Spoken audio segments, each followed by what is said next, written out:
All right, this is our video. I'm Brendan. I'm Johnny. We are the Jolly Brothers Vlog. I know that a lot of you have been waiting for this video. We filmed it a couple weeks back, but both Johnny and I felt like it didn't quite do us the justice that we wanted.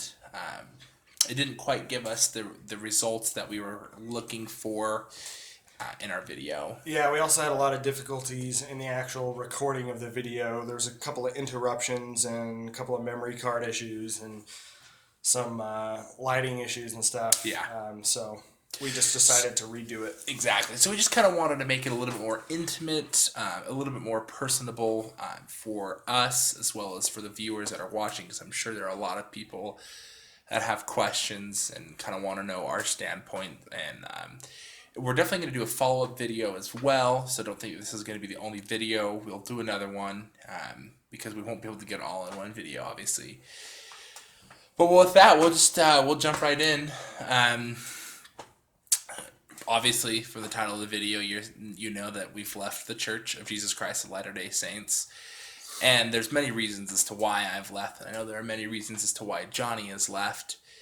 And we're going to just kind of go over some of the topics, some of the things, some of the turning points in our lives that have ultimately helped us make the decision to leave the church.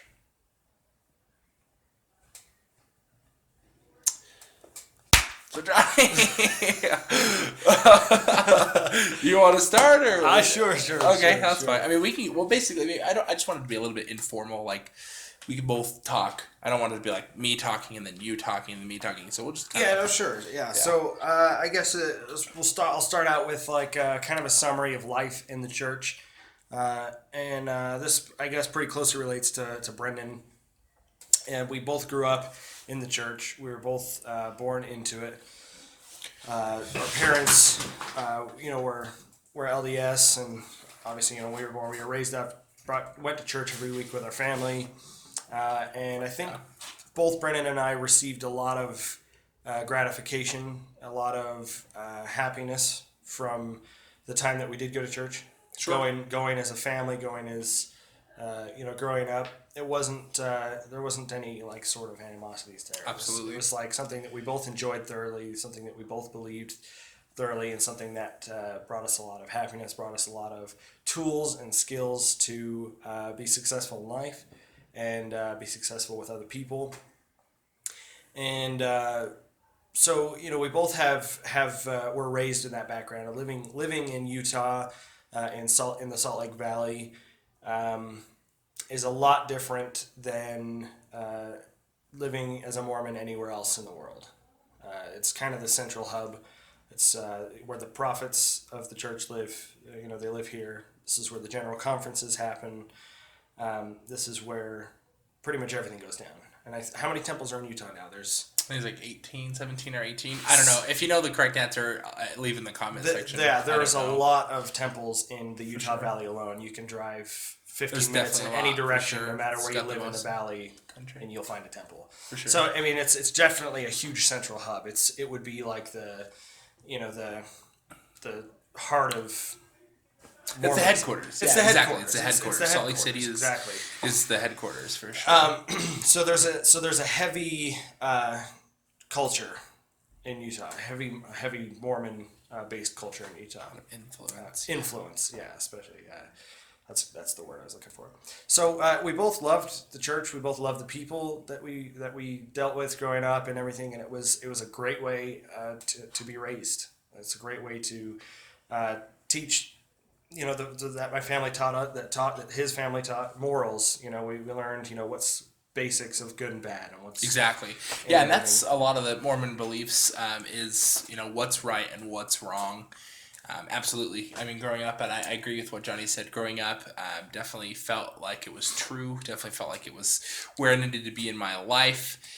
It definitely wasn't anything negative. I didn't really feel animosity, like Johnny mentioned, towards the church. It was definitely something that was positive. in my life, and even through my mission. Obviously, I'm sure there's a lot of you from my mission that are watching, and I believed, honestly, I really did believe that the church was true, and that God really did exist, and that Jesus Christ was our Savior, and all of the things, of course, that are taught and taught as doctrine in the church. I really truly did believe that those were true. And I did receive a question on my Facebook page. Basically, was it all a lie? My mission, as far as that's concerned, no, it definitely was not. I really did believe that I really believed what I was teaching. I really believed what I taught to the people. I really believed that what I was doing was bringing happiness, and absolutely, that's the truth. I was bringing happiness to people's lives who didn't have happiness or didn't have purpose in their life, didn't have hope, and that's what I was doing. I was helping bring to pass that happiness, and that's a great point right there. I want to talk on that. Happiness is absolutely key in our lives. That's what we're all seeking. Every human being on this earth just wants to be happy. Maybe not. Maybe there are some out there that don't. But in my mind, I would like to think that every human being would like to be happy or try to find some sort of happiness. And that's definitely what attracts a lot of people to the church, because a lot of people are happy within the church, and that's fantastic. That's what's most important, is if belonging to the church, belonging to the Catholic Church, Judaism, Muslim, any religion at all, if you belong to it, it's okay, and that's what makes you happy. That's what brings you happiness. Fantastic. I want to commend you for that, because that's what's most important. And the choices that I've made in my life now are what make me most happy, and that's what's most important. I've never understood the concept, and Johnny, you can jump in here. I've never understood the concept of when somebody decides to leave the church, that church members say, "Oh, it's so sad. I'm so sad for you. I'm so sad that you've decided to leave the church. It breaks my heart that you're no longer part of the church." It doesn't make any sense to me, because I'm not sad. Are you sad? Johnny's not sad. Nobody that doesn't belong to the church they're not sad. The reason that we choose to do that is to bring us the most happiness. In my life, in my point of life, when I was, home for my mission, 6 or 7 months after my mission, I was experiencing a significant amount of depression and sadness and self-hatred, and I really decided to take an objective look at my life, of where I was at, the choices that I was making in my life, and I really wanted to change something, because I knew something needed to change. I didn't know what, so I started to remove certain people out of my life. I started to remove certain actions and things that I was doing out of my life, and then I thought one day, in an attempt to pinpoint the thing that was causing the depression, the guilt, source of tension, everything like that. I felt bad about who I was as a person, and I was, really thinking. I really took an objective look and said, what is it that's making me feel so bad as a person? Why do I feel this way? And so, as I was talking about, there was something in my life that, obviously, like Johnny had mentioned, there was something in my life that was creating this cloud, so to speak, this sadness, depression cloud. And I really kind of took an objective look at my life, and was like, wow, I think maybe it's the church, maybe it's the beliefs, maybe it's the religion, maybe it's whatever it is associated with the church, however you want to take it. So what I decided to do was take that portion of my life out and sit it out. Just like when I was on my mission, I'll share like a relatable example. When I was on my mission, I was getting sick every single day, and I couldn't figure out what was causing it, and I didn't know what it was, and obviously didn't want to be sick anymore, right? Because when something goes wrong in our lives, we want to fix it. We want to figure out what's going on. So what I decided to do was I decided to take certain portions out of my diet. I stopped eating cheese for a week, and it didn't fix the problem. I stopped eating basic pizza or whatever. Just I started taking certain things out of my diet to see what the problem was, and then eventually I concluded I would take milk out of my diet. So I stopped drinking milk every day, and it fixed the problem. And I then realized I can't drink milk anymore, because if I drink milk, it's going to make me sick every single day. So in that regard, the exact same thing. Something was making me sad every single day, so I decided to take this portion, the religion, the beliefs that I had, out of my life, stop going to church, to see how it would affect my life, to see if my life would get better, if I would lose out on the blessings that God promised me for keeping the commandments. And what I realized, and again, I'm not advocating, I'm not saying leave the church, But what I realized was my life became so much simpler. My life became, I started feeling happy. I didn't feel bad about the choices that I was making. Um, I didn't feel guilty. And I started having that happiness. And I was like, wow, that is shocking. It can be a huge source of help to people when they have problems and issues. It's true. Absolutely. And for example, a very dear and important person in my life had a very dear and important person in their life pass away, and they didn't know what to do. This person that I love very much didn't know what to do, and had no clue if they were going to see this person again. And the LDS religion was the thing that helped this dear person that I love very much find the happiness that they needed, the comfort, the knowledge that they will be with that person again, that they will be able to see them again. And it works great for that person. They live that gospel to the fullest, and they're very happy. And I'm very happy that they're very happy. And so it can bring people, converts, people who don't really know about the church. It can bring them a lot of happiness and a lot of success. People born in the church, it can do the same exact thing. But if you're not a convert to the church and you're born in it, you're raised with it, and that's all you've ever known. And I like to bring the example, if I was born in the Middle East, I would be, Islamic or Muslim, following the religious beliefs to the area. If I was born in Europe, I'd probably be some form of Catholic, following Catholicism. If I was born in Tibet, Nepal, I'd probably be Buddhist or Hindu or something like that. Just the fact that I happen to be born here in the United States, which happens to be a very Christian country by nature. Which is not a bad thing. By nature of most popular religion, it just happens to be the regional religion of the world in this particular region. And to be in Mormonism, to be born in that, and then to be told this is the one true church, this is the true belief, it's like, oh, I'm very fortunate, I'm very lucky.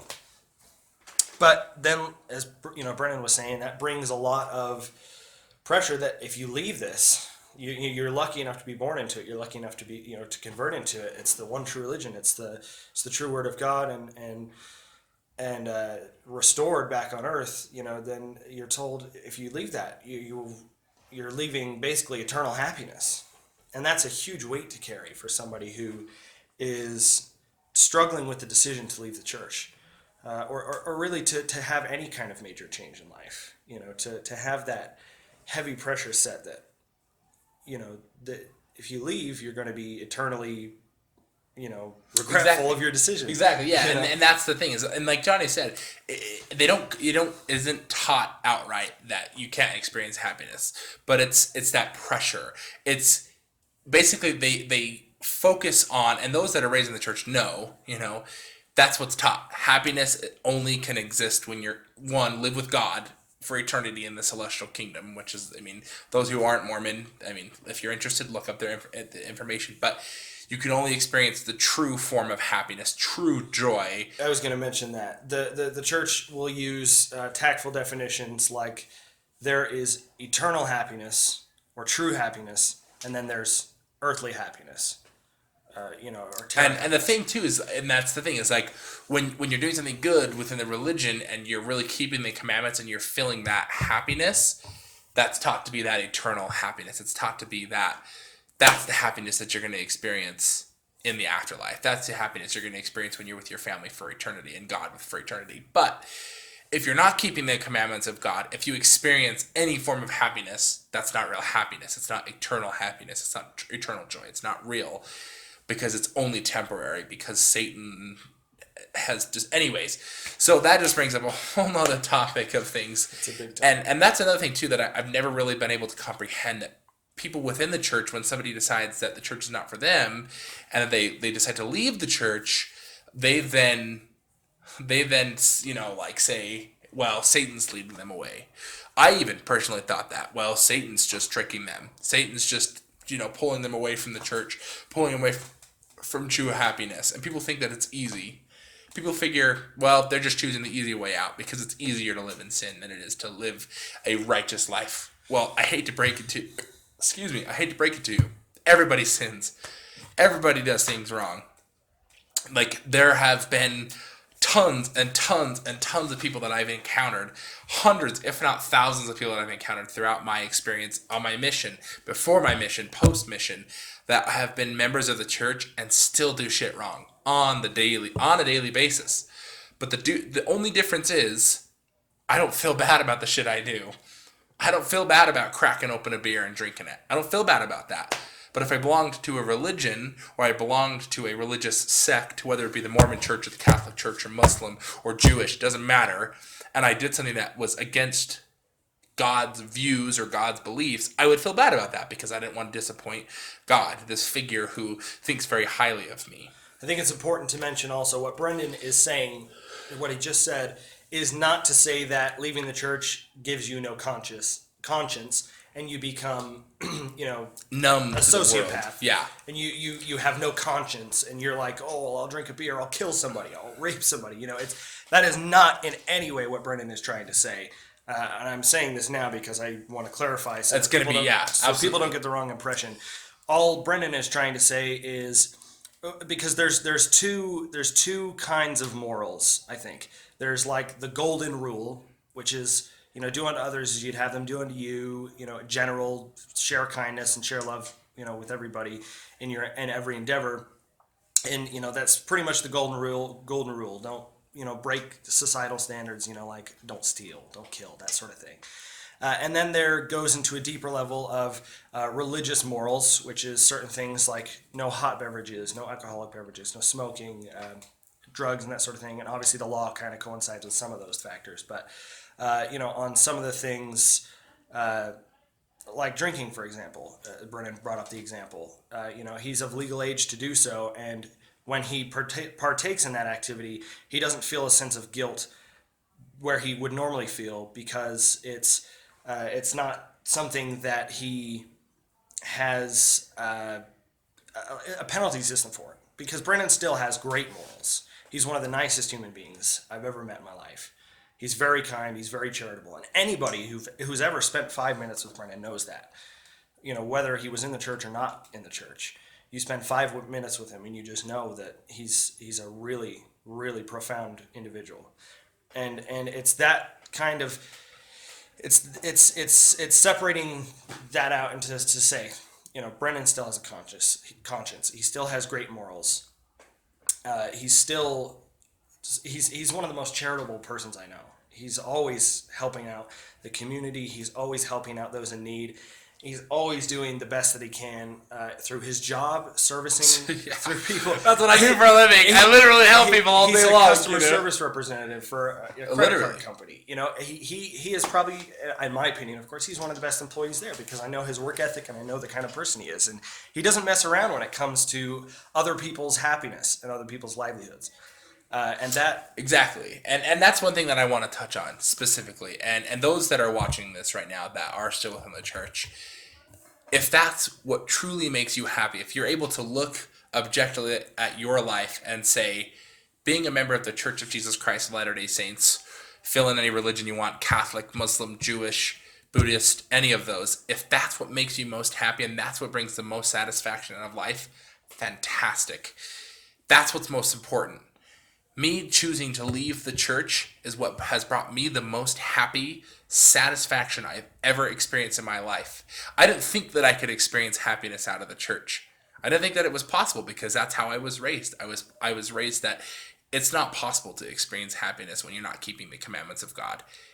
And the only time that I've not experienced happiness was when I've belonged to the church. That's the only time that I haven't experienced happiness, because I felt bad because I was disappointing God.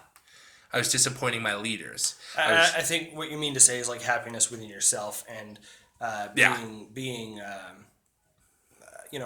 feeling confident with your self-worth and your happiness. Yeah. Not happiness. I mean, we've all had birthday parties and it was really fun and it made us happy. Yeah, exactly. But really objectively looking at every day and saying, I am happy with who I am as a human being.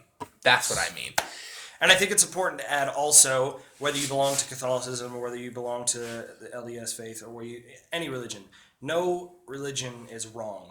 No religion is incorrect. No religion is lesser or greater than the others that surround it. If you are Buddhist, I'm very happy for you. Wonderful. I'm happy that you found something that makes you truly happy. I'm happy that you found something. And that applies with every religion. I don't look at a person and ask the question, so what, are you religious? What do you believe in? And they tell me and go, oh, well, you're lesser than my religion, or you're more incorrect, because every religion is absolutely correct for who you are, for who you are as a person. For who you are exactly. as a person. And I just want to clarify with that as well, because I feel like that statement could also get some backlash. We're not in any way saying that the Mormon religion does that. We're not saying in any way that the people in the Mormon Church say ours is, if you're a Catholic, sorry, buddy, you're going to hell. We're not saying that at all. We're just meaning any religion, whether you're Buddhist, Muslim, Mormon, Catholic, anything, whatever brings you the most happiness and brings you the most satisfaction, that's what's most important. And so I just want to share a quick example as well. I just had a friend who got engaged. It doesn't matter who he is, but he just got engaged. And I was really happy for him. And, he had messaged me, and I was just kind of conversing with him. And I said, hey, where are you planning on getting married? He said, hey, I'm getting married in the Mormon temple. And my response to that was, I'm really happy for you, man. If that is what makes you most happy, if that is what brings you the most happiness in life, fantastic, because that's what's most important. If being married in the temple is what brings you happiness, great. If being a homosexual and having children, fantastic. That's what brings you the most happiness, then that's what you should do, because that's what's most important in life, is happiness. And I also want to address as well, for those that are in any religion that are watching this, whether you're Mormon, again, Catholic, we could say it over and over again, that are struggling with the fear of how they're going to be treated if they decide to no longer belong, I want you to know that you are more than welcome to reach out to me personally, and I know Jonny as well. We are there for you. I'm there for you to be a support, because I know how difficult it can be, especially those who have served full-time missions. I know how difficult it is to be able to say, hey, I don't necessarily believe this anymore. I don't believe that it's right for me, because it's not easy. It's not easy. The ridicule that I've received, the persecution that I've received from making the decision to leave the church, which blows my mind, because everybody professes to be, or at least I shouldn't say everybody, a lot of the people that I've met within my mission and my course of living within the church professes to be of a loving, caring, understanding, respectful, non-judgmental, respectful person. But when you decide to make a decision that doesn't necessarily agree with them, or they don't necessarily agree with it, the tables then turn. It then becomes, well, I'm so sorry for you. Was it all a lie? Do you not? Are you like, what's wrong with you? Why this sudden switch? Why okay, I'm going to do this now instead? Was it just all a big phony lie? Was it just No, no, it wasn't. I really believe that the Mormon religion was something that was true, and it did bring me happiness.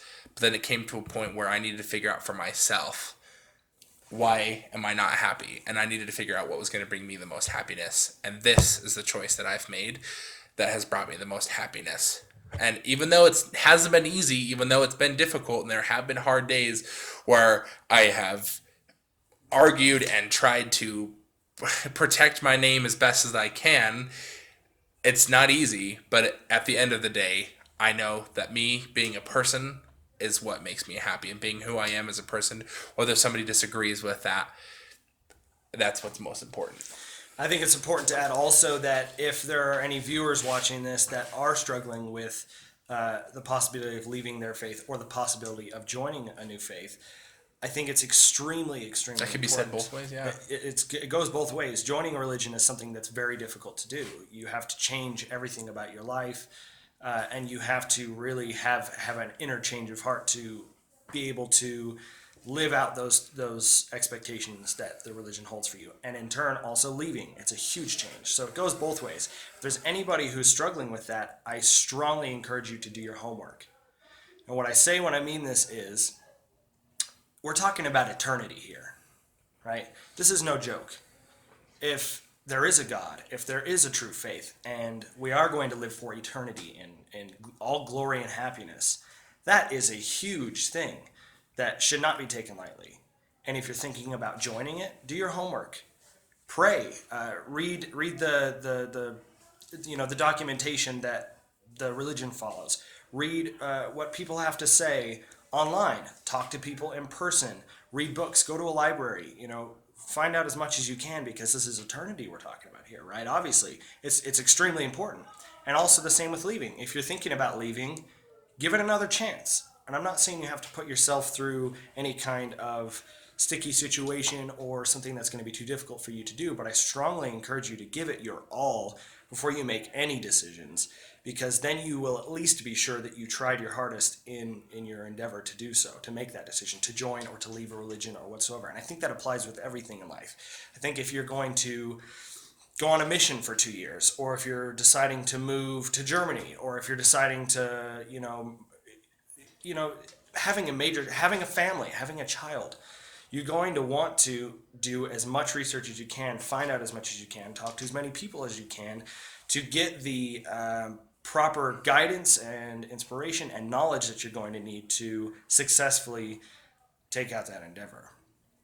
Absolutely. And that's kind of where I want to begin to wrap it up. Absolutely. I think that maybe some of the reason why people can't comprehend why I would make a decision to leave the church is because maybe they feel like I haven't done that research. Maybe they feel like I might be being persuaded by Satan, or I might be being persuaded by an outside force, whether it be my peers, whether it be anybody that influences me.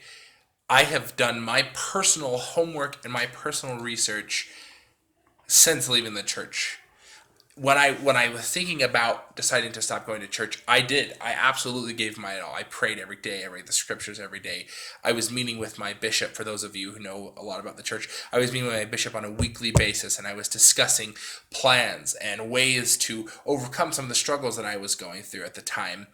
And I really, really gave it my all, and I still just wasn't experiencing that happiness. And then I started to do some research. I started to think outside of the box. I started to think, well, maybe there's other things out there in the world that could bring happiness. Maybe there's some research that I could do outside of the church, and that's what I did. And since then, I've seen and studied so many things that have just helped solidify my decision to leave the church.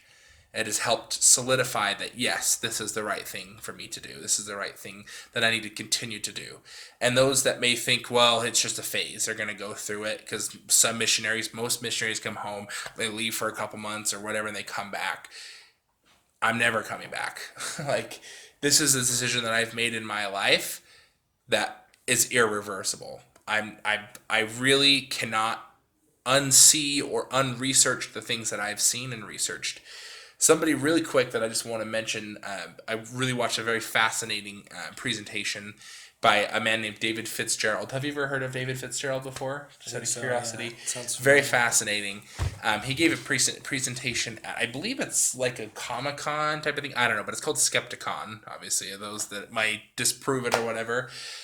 But he gave a really interesting presentation. He's given many presentations on the LDS religion and just Christianity in general, not just the Mormon religion, but Christianity in general.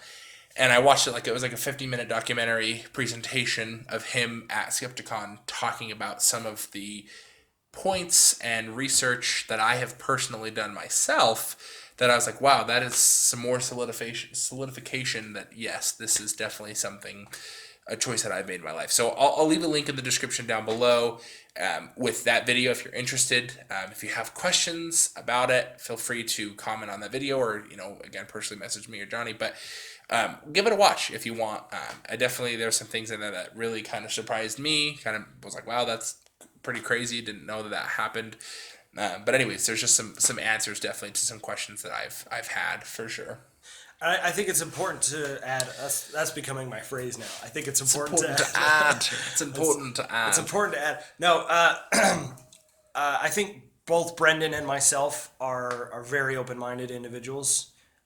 In the first place, to begin with, just in our lives in general.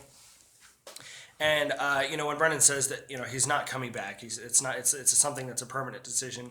Obviously there's huge truth in that, but I also think that both Brendan is open-minded enough, and I think I'm open-minded enough that if some things had changed, or we had changed, our opinions had changed, or some of the policies of the church had changed, or some of the or whatever some kind of change happened, that we'd be open-minded enough to give it a go again and go, oh well, things look a little bit differently now. It looks as though I could still live a life of happiness and then partake in this as well.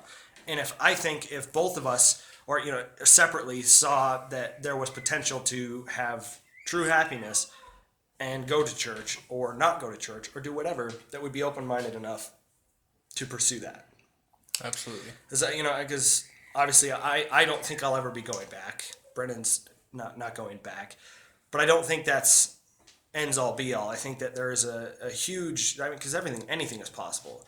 It's a matter of opinions could change, or a matter of policies, or any kind of events could take place where Exactly. we would rejoin the church, or we would join a new faith. Exactly. Or, we would change our beliefs or whatever. And the same goes with politics. The same goes with any kind of scientific evidence and facts and sort of things, and skepticism, and kind of all it applies there. Where it has a lot to do with being open-minded and going, willing to try new things and willing to retry old things, and it all kind of depends on personal situations. But